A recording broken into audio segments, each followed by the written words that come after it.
Welcome back to the Deep Dive. Today, we are not just looking at successful technology.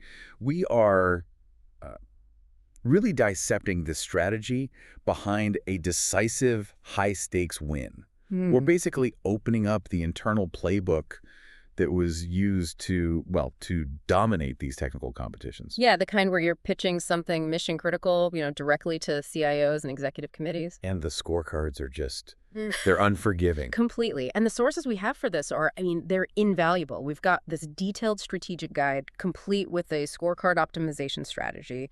It was all used to turn a compliance solution, I think it was called Sanction Sentry or Synapse, Right. into this just undeniable winner. And the core realization they had, it's that these contests are less about raw code efficiency. It's not just about the code. No. It's much more about crafting this immaculate narrative that speaks directly to the executive committee's deepest fears. What kind of fears? Fear of regulatory failure, fear of a data breach, fear of just wasting their best people's time. And that's the mission right there, isn't it? To distill the specific high-leverage tactics they use to bridge that gap between building great software and selling this high-level transformation. Exactly. We need to figure out what satisfies the frustrated end user, the compliance officer in this case, while also satisfying the highest levels of governance, the CIO, their legal teams. You have to view the whole strategy through this lens of almost like psychological warfare against institutional risk. That's a good way to put it. Because if the solution doesn't actually reduce the organizational pulse rate, it fails. It just fails. It doesn't matter how fast the code runs. So let's start there then, defining the stakes. Before they even introduce the solution, they have to establish this existential threat, the villain, as they call it. What's the emotional reality of the room they're walking into?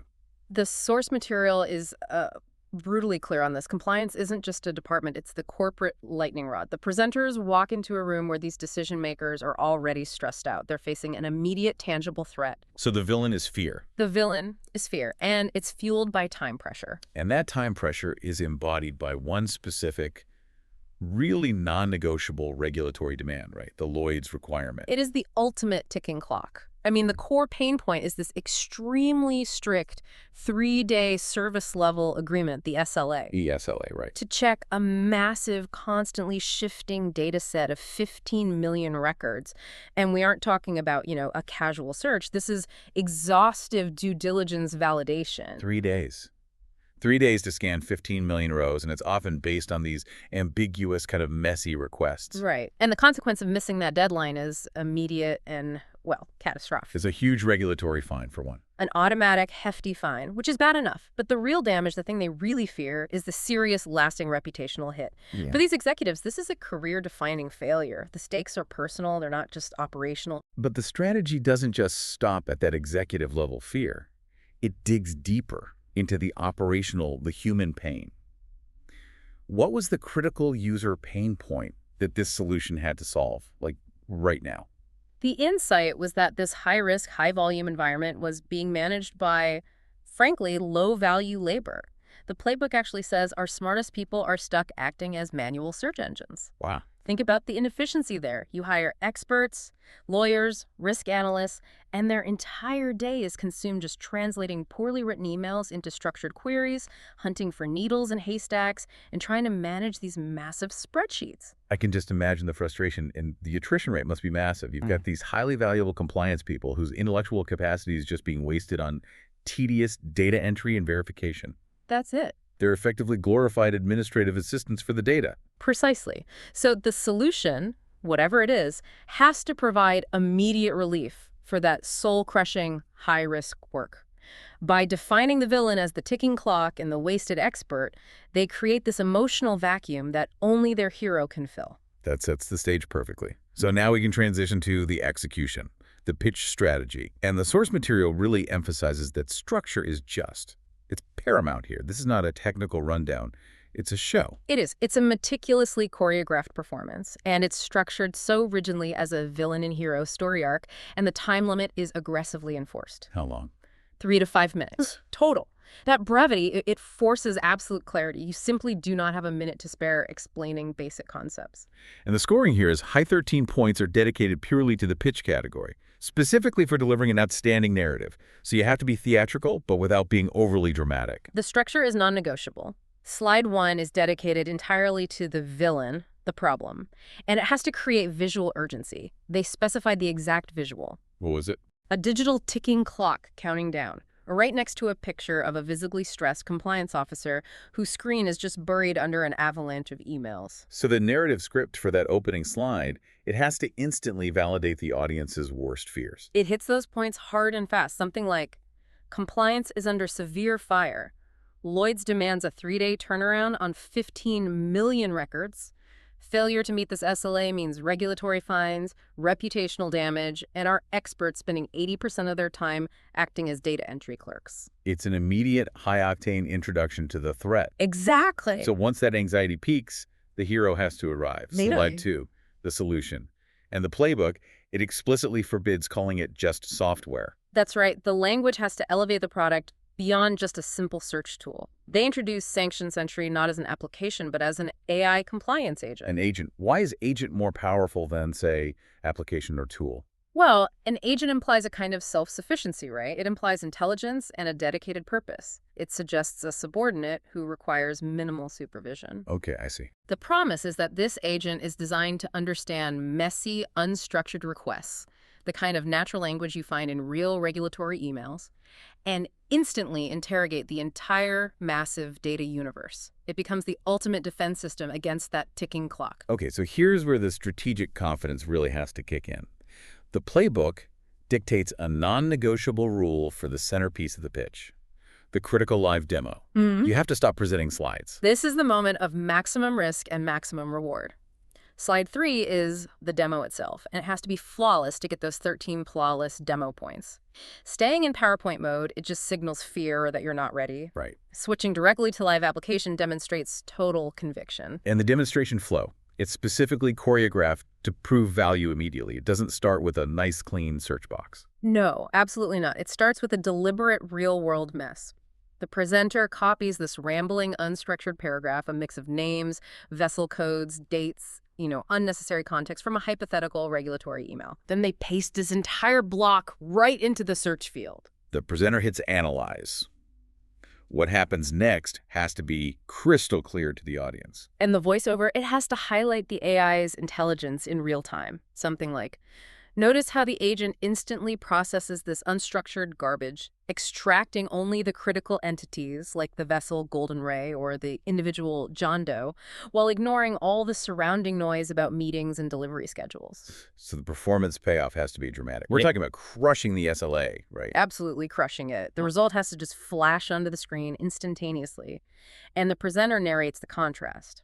The answer that previously took our best officers up to 2 days just to format the query and run the search is delivered right now in 2 seconds. 2 seconds. That's a 99% reduction in search time, proven live right there. But the strategic move they make right after that speed demonstration is even more critical for the win, isn't it?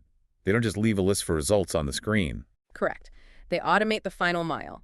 The finishing move is pointing to the button, the evidence pack button, and declaring, and the required regulatory response email is written, generated, and audit ready. So it's that one sequence. That one sequence, messy input, instant search, ready response, it convinces the executive that you solve the entire compliance problem, not just the data lookup part. Which brings us perfectly to the conclusion of the story arc. Yeah. They ask, that's slide 5, I think.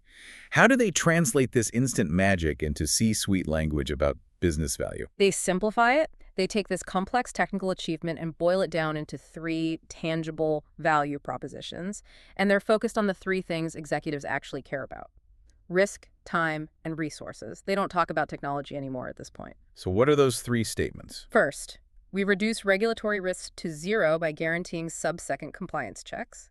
Second, we reduce the Lloyd's SLA time by 99% on the search and response process. And third, we free up our highly compensated experts to do actual compliance work, not data entry. It's an irrefutable business case. Completely. Built on eliminating the villain and empowering the hero. That segues perfectly into our next section, Yeah. the killer feature strategy. Because those promises, they only land if the underlying features truly exceed what any competitor would even consider good enough. Exactly. This is where they secure those 13 points for the business category by exceeding expectations. And you have to understand the executive mindset. They are time-starved and they are risk-averse. They need one-click solutions because complexity, to them, just implies failure. Right.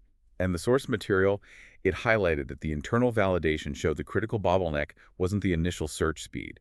It was the structured act of responding to the regulatory body. This is the crucial strategic insight. Anyone can build a faster search engine today. But if, after finding the 3 relevant transactions for a sanctioned vessel, your compliance officer still has to spend an hour compiling the formal email, Formatting the references, logging the details. exactly cross-checking the dataset version, all of that, then you haven't actually solved the response SLA.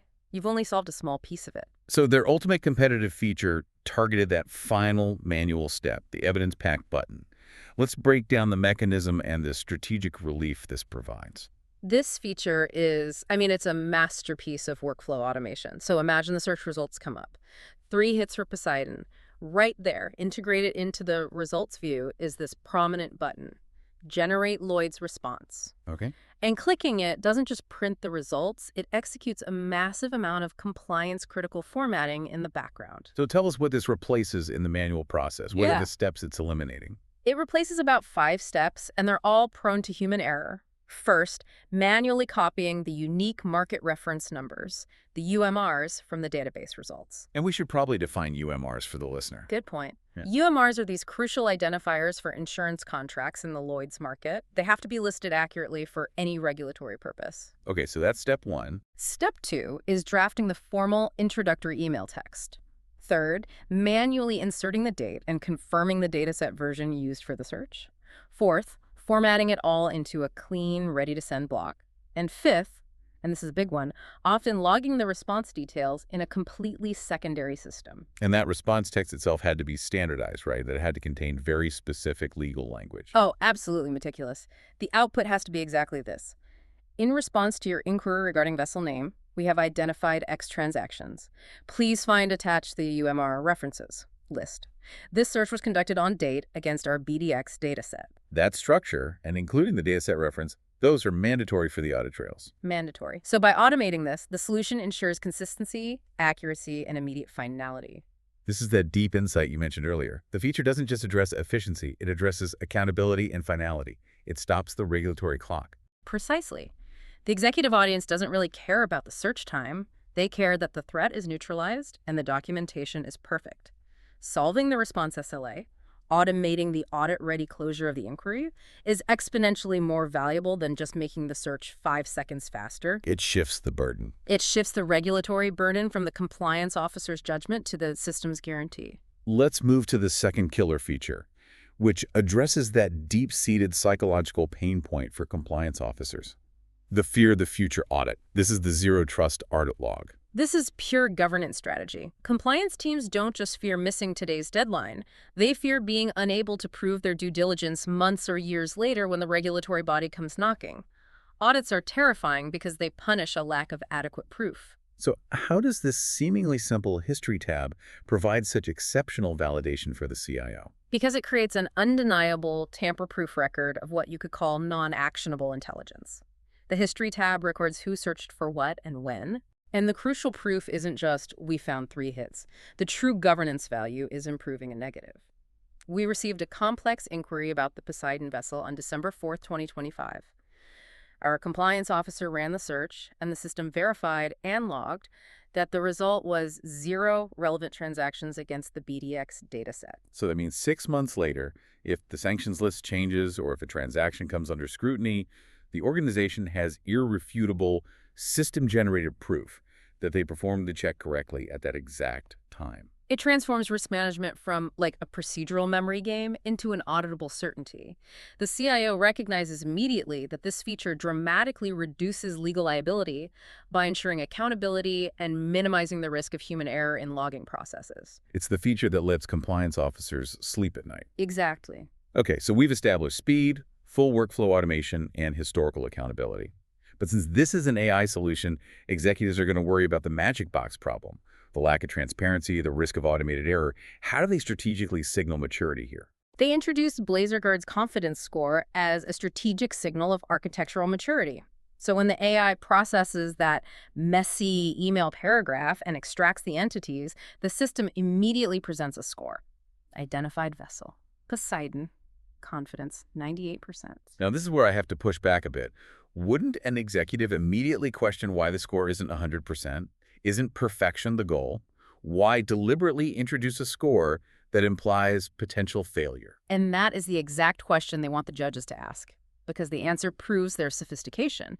Showing 100% confidence, well, it signals naivety. It suggests the developer believes their AI is infallible, which is just patently untrue in a compliance environment dealing with unstructured data. This showing 98% signals realism. It signals realism, rigorous testing, and a deep understanding of AI's limitations. It's a secret weapon, really. It's a strategic marketing tool. It's a secret weapon because it signals two critical things.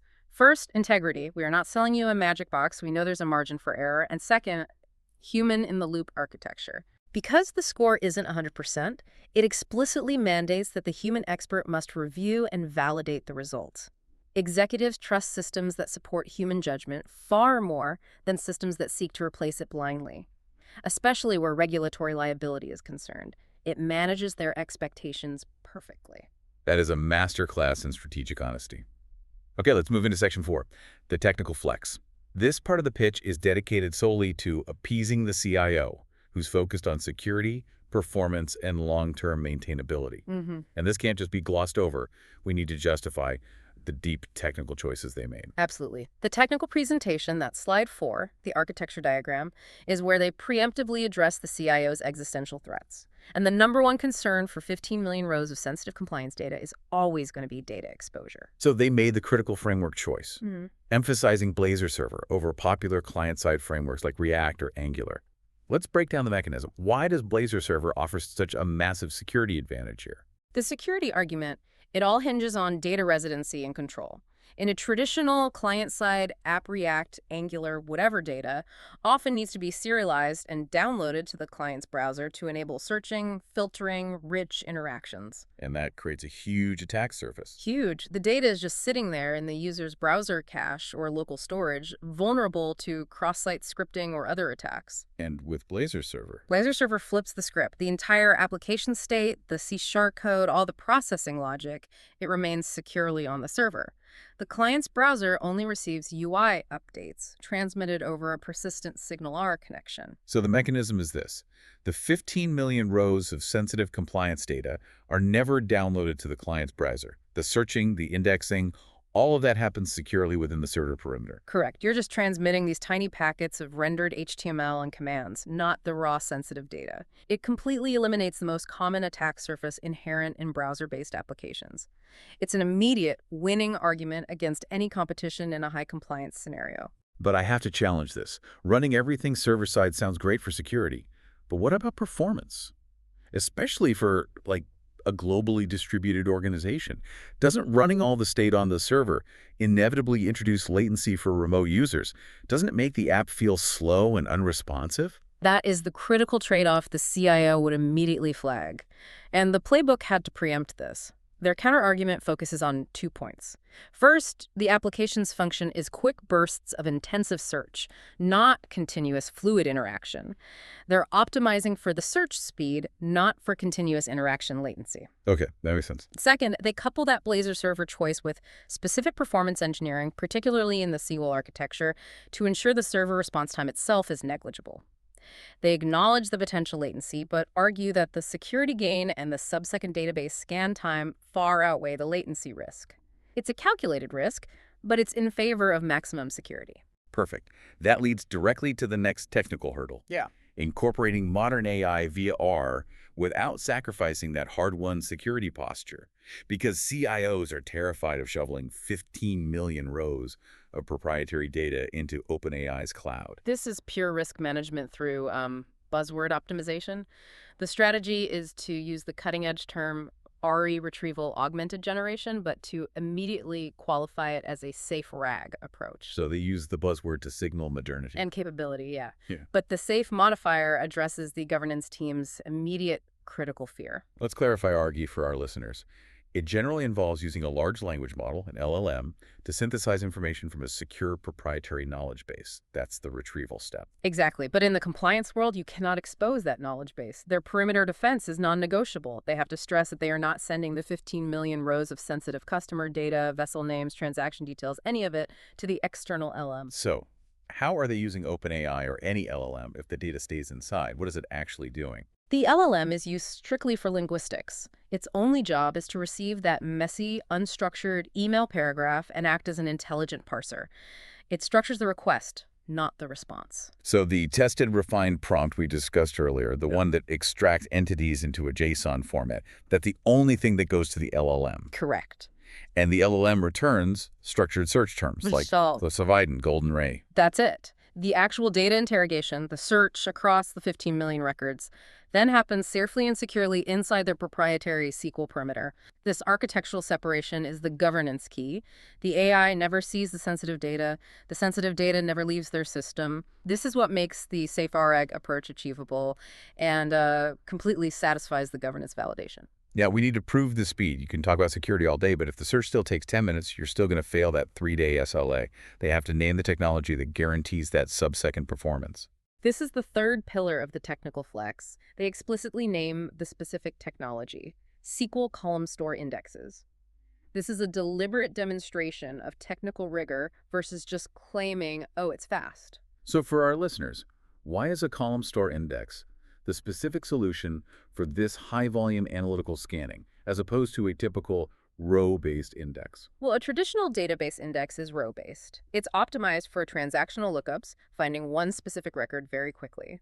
But when compliance requires scanning all 15 million records to ensure every single transaction is checked against a potential sanction, row-based indices are just inefficient. Right. Column store indexes, on the other hand, they store data column by column. They compress the data heavily and optimize it for large-scale analytical batch processing. So if the compliance query is searching only the vessel name column across all 15 million rows, the column store index lets the system efficiently read and process only that column's data, drastically reducing the I/O needed. Exactly. That specialized structure allows them to confidently state the concrete metric. They can scan 15 million rows in sub-seconds without locking the database or impacting other users. This architectural commitment proves they have the engineering foresight to not just meet the SLA, but to obliterate it. It guarantees scalability. All of these advanced decisions then culminate in the final technical visualization, the architecture diagram on slide 4. What must this visualization communicate beyond just the boxes and arrows? It's the slide designed purely to build technical trust. The visualization has to be clean, showing the contained system. Laser server, which talks to the SQL server, which then has this isolated connection to OpenAI. The arrows have to explicitly show the data flow, or more importantly, the lack of data flow, to the external service. And they use this slide to drop the final technical buzzwords that signal professional, maintainable rigor, things like .NET 10, C#14, and specifically feature-sliced architecture. Feature-sliced architecture isn't just a technical footnote. It's a direct message to the CIO about the long-term cost of ownership. It means the code base is organized by business feature like sanctions check or audit log, rather than by a technical layer like controllers or services. And why does that matter to the CIO? It signals maintainability and team velocity. If a business requirement changes for the audit log feature, the developers know exactly where to go to make that change without breaking the sanctions check feature. It reduces risk. It drastically reduces the risk of expensive regressions and complex refactoring, which means lower long-term technical debt and a more resilient, reliable system. Those are all critical governance concerns. And the ultimate visual proof is that clear boundary. No client data ever leaves our secure SQL perimeter. Okay, moving into section V, let's look at scorecard optimization, the engineering rigor and testing strategy needed to secure those final points. They recognize that a basic keyword search just fails in the real world. Right. To crush expectations, particularly in a compliance context, they needed to show proactive defense against human error. And the specific innovation here is implementing fuzzy matching. Fuzzy matching seems like an obvious need for compliance, but why is it a 13-point differentiator? Why is it so important? Because the consequences of failure are so high, Sanctioned entities, they rarely use perfectly structured data. Names are misspelled, aliases are used, typos are common in source emails. Right. So if John Smith is sanctioned, but the compliance officer types John Smith because of a transcription error, a basic keyword search returns 0 results, and the organization has just committed a massive regulatory failure. So the fuzzy matching, which they implemented using tools like SQL full-text search, is not a convenience feature. It's a regulatory defense mechanism. It's risk insurance. It ensures the system proactively handles human linguistic ambiguity to guarantee that no sanctioned entity is missed because of a typographical variance. This level of detail elevates the system from just a fast search to responsible compliance. Next up, ensuring a flawless demo, which is another 13 points in the engineering category. We've covered the no PowerPoint rule, but what about the UI polish and the flow required to achieve flawless status? The demo is theater. The UI itself has to convey professionalism. Yeah. I think they specified a fluent UI design in dark mode to give it that high-tech cybersecurity aesthetic. Every transition must be instantaneous, and every element, especially that visible confidence score badge during results rendering, has to appear exactly as promised in the pitch. The crucial element here is the flow, right? Copy-paste, instant analysis, results rendering with the confidence score, and then that final action, the generate response feature. That unbroken chain of value is what secures the flawless rating. A flawless demo means 0 perceived lag, 0 errors, and a perfect match between the promised functionality and the visible execution. If the judge has to fill in any gaps, if the response isn't generated instantly or if your transition stutters, you lose the score. The demo has to end with the finality of the solution, the response generated, not just a list of data points. Finally, let's discuss the foundation of executive trust: testing and hallucination prevention. This is about securing those 13 points allocated to exceptional testing. How did they prove rigor beyond just saying we did unit tests? They had to demonstrate framework-specific competence, so they explicitly mentioned using unit tests. Why specified unit? Why not just say unit testing? Because unit is specifically designed for testing Blazor components. By naming a specialized framework-aligned testing tool, they signal a much higher level of engineering maturity. It shows they aren't just bolting on basic C# tests, they are rigorously asserting that the crucial UI components— The things the users actually see and rely on. Exactly, like the results rendering and the response button, that those things render correctly and function accurately. In a compliance tool, where a UI rendering error could literally hide a sanctioned entity, that level of UI testing is non-negotiable liability reduction. And beyond component testing, they had to showcase a sophisticated prompt engineering strategy to manage the specific risk of the LLM, which is hallucination. This is where they demonstrate that they are responsible AI users. They contrast the novice approach with their tested, refined approach. Let's clarify that contrast for the listener. So a novice, or what they call a bad prompt, is conversational and ambiguous. Something like, search for Poseidon in the following email text and tell me about it. That invites the LLM to interpret, to synthesize, and to potentially hallucinate details, which is just catastrophic in a compliance system. Whereas the professional refined prompt, it dictates structure and limits the AI's creative scope. Exactly. The refined prompt is purely functional. It's designed only to structure the input. Extract entities from the following text into JSON format using the following schema: individuals. So it forces the AI. It forces the AI to act as a structured data extractor rather than an interpreter or a conversational search engine. This separation of concerns is the ultimate form of hallucination prevention. And crucially, they reiterate the primary defense against LLM hallucination during this section, cementing the architectural strategy. Yeah, they circle right back to the architectural choice. The decision to keep the 15 million rows of sensitive data out of the AI context window. Since the LLM never sees the private data, it cannot possibly invent or hallucinate facts about the organization's transactions. It proves their rigorous analysis of response appropriateness. The entire strategy is just about proactively neutralizing fear and proving exceptional competence at every single level, from the emotional story arc to the deep technical scaffolding. It is a masterclass in strategic alignment. They address every regulatory, technical, and psychological point of failure before the executive committee even has a chance to formulate the question. They marry Blazor server security, call and store speed, and safe RAG linguistics, all wrapped in a narrative that solves the compliance officer's human pain. Okay, so let's bring this all together for our final synthesis. What is the ultimate winning formula revealed by this strategic playbook? The winning formula is It's recognizing that a high-stakes competition is a communication challenge first and an engineering challenge second. The technical brilliance, like these sub-second scans and the server-side security, that only gets you invited to the dance. Right. But winning requires strategic communication, centered on that villain-hero arc and addressing the three key existential fears of the decision-makers. The audit logs address the fear of future regulatory failure. The safe ARG approach neutralized the fear of a data breach and external exposure, and the confidence score managed the fear of blind automation. And the single biggest insight they leveraged was the realization that executives valued features that proved security and automated the final regulatory closure. The response SLA more than raw search speed alone. Speed is a commodity. Audit readiness is strategic peace of mind. So efficiency is worthless if the final output isn't audit-ready and secure. Precisely. They understood that completely. That's a perfect synthesis. The focus shifts entirely from internal efficiency to external accountability. And that leads us to one final provocative thought for you to consider as you wrap up this deep dive. The source material shows that the biggest hidden bottleneck wasn't the data lookup. It was the necessary, structured, and complex formatting of the official regulatory response. The search was only step one of three.